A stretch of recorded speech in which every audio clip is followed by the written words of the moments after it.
তৃণমূলের দুর্নীতি এবং অপশাসনের প্রতিবাদে ও গণতন্ত্রের পুনরুদ্ধারের দাবিতে শামপুর বিধানসভার আইটিআই কলেজের সামনে থেকে বেলপুকুর বাজার পর্যন্ত ভারতীয় জনতা যুব মোর্চার ডাকে একটি পদযাত্রা ও পথসভার আয়োজন করা হয়েছিল।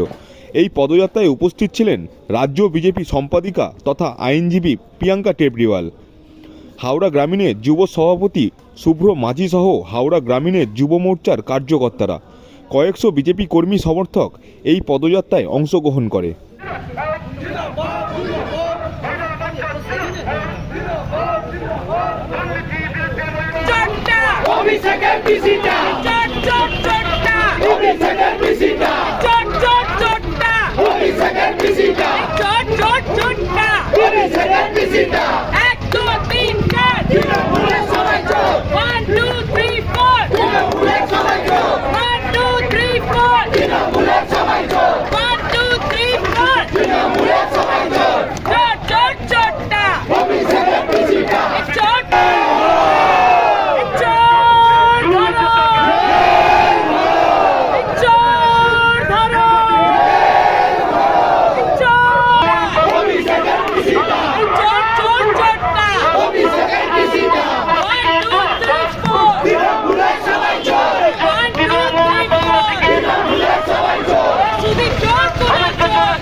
দিদি সামনে থেকে